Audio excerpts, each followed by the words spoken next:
After plenty of campaign promises, President Trump is signaling that the replacement of Obamacare may be coming sooner rather than later. He tweeted this out this morning.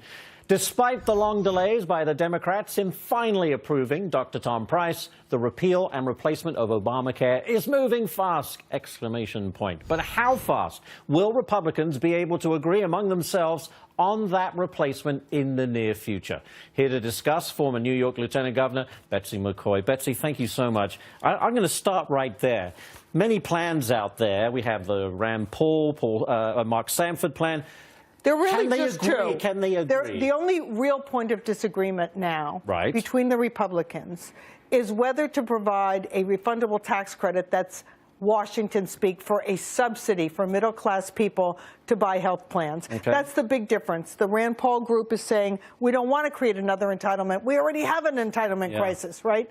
So that's the big difference. But the most important thing I think we can stress here is this. Repeal will be a huge jobs bill, and it will be the biggest tax cut this year. First of all, on the jobs front, repealing Obamacare will be an enormous boon to working people. You hear people like Kathleen Sebelius, who was on Maria this morning, again and again they say, well, what about the 20 million people who are newly covered? Well, they should be considered. But what about the 156 million people with on-the-job coverage who have been clobbered by this law? This law requires their employer to provide a one-size-fits-all Washington benefit package that costs more than the coverage they used to get on the job. And employers faced with these costs are doing two things. They're clobbering their workers with higher deductibles, higher out-of-pocket expenses, and lower wages, right?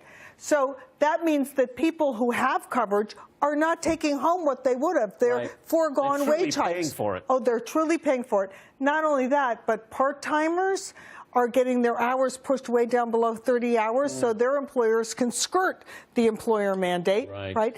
And worst of all, people who belong to private sector unions or public sector unions, they're getting clobbered because of this Cadillac tax, which is supposed to go into effect in 2020 now. And it puts a 40% tax, holy moly, a 40% tax on very generous health plans. So employers negotiating contracts with their unions right now are pushing down the value of those plans by socking their employees with much bigger copays and deductibles so that they stay below that value. Right? Now, you say the Paul Ryan plan has an issue in there that's really not going to please a lot of Donald Trump supporters. Well, what is it? I'm sure that before it gets to the finish line, workers, unions will make it very clear that this piece of the Paul Ryan plan has to be chucked. It puts a cap on the tax exemption for employer-provided health insurance. It's like a Cadillac tax light. What will it mean? Well, it's a stab in the back to all the union workers who supported Donald Trump. It means that he won't get those Rust Belt states again because all these years, union workers have exchanged cash wages for more generous health plans. Now they're going to come along and say, I'm sorry, they're not tax exempt anymore?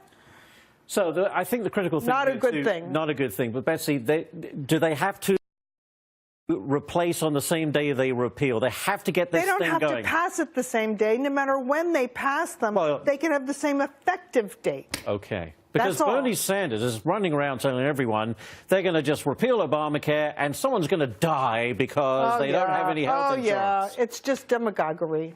All those people in those town halls, the working people who are getting socked by this law are not at the town hall screaming and yelling. Well, that's a very good point. So in your mind, knowing you know this issue inside out, when do you think we could get this Obamacare repealed and a new plan in place? When? Well, I'm hoping that within 3 or 4 weeks, the, quote, reconciliation bill, that's Washington speak for the budget bill that will repeal big parts of this and replace it with things, will get through.